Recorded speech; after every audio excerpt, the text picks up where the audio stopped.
Hey, this is Norm Lanier, and in today's tutorial I'm going to be talking about correcting verticals.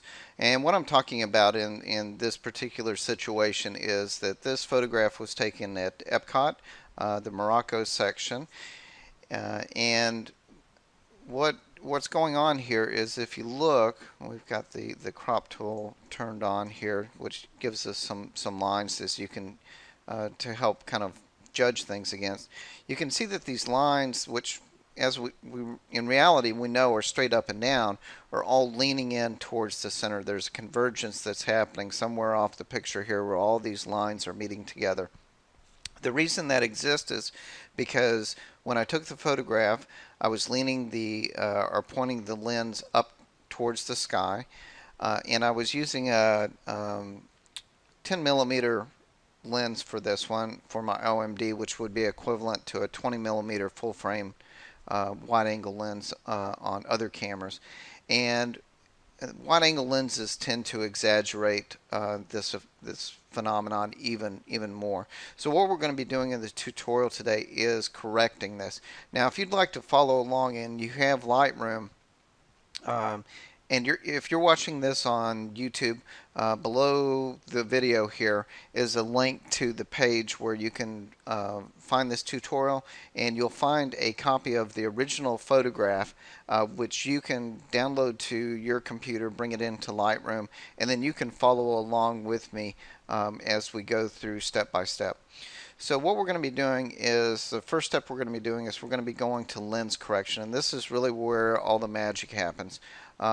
Before the days of Lightroom and Photoshop and those sort of things, if you wanted a photograph of a building and you did not want this leaning convergence effect that you see here, you would use what was called a tilt shift lens, which actually the front element and the back element of the lens were separated by bellows, which allowed you to shift the front element up and down and correct for this vertical convergence. Um, a real unusual application. Usually, only architectural photographers had this type of lens.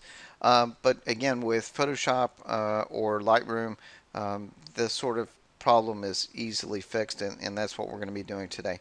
So we've opened up our lens corrections here in Lightroom. We're going to select the manual tab, which has these settings here on it, and then what we're going to do is we're going to come to the vertical, and what we're going to do is we're going to start to pull this down towards the negative. And as we do this, we're going to correct those verticals. Let's bring it down just a bit more. About there. Looks good to me. And what you can see now, especially if we go to the cropping tool, you'll see that we actually have corrected those verticals very well. Okay. The problem that, of course, this particular technique creates is what's obvious.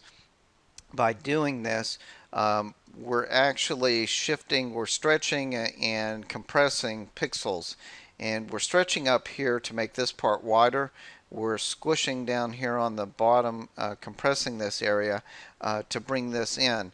And what we're compensating for that tilt that is there, but in doing so, we have lost pixels. We're going to have to end up cropping in on this to eliminate these sections. So if this is a technique that you want to do, when you shoot your picture, just give yourself a wider shot than what you think the final photograph you want will be, and that'll give you the room to go in and crop and still get all the area that you want.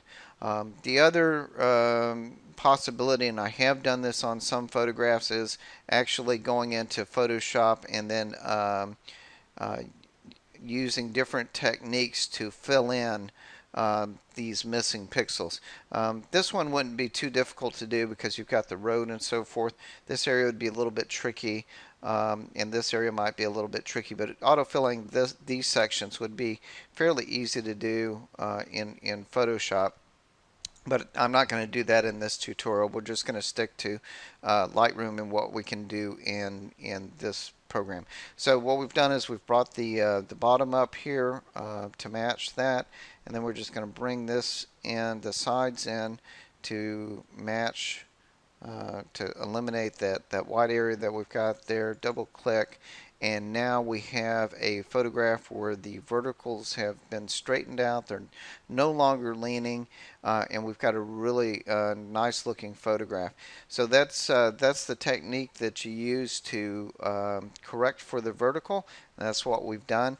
I hope you've enjoyed this tutorial, and if you're interested in Disney photography, there's always a great new photograph every day on dailydisneyphoto.com.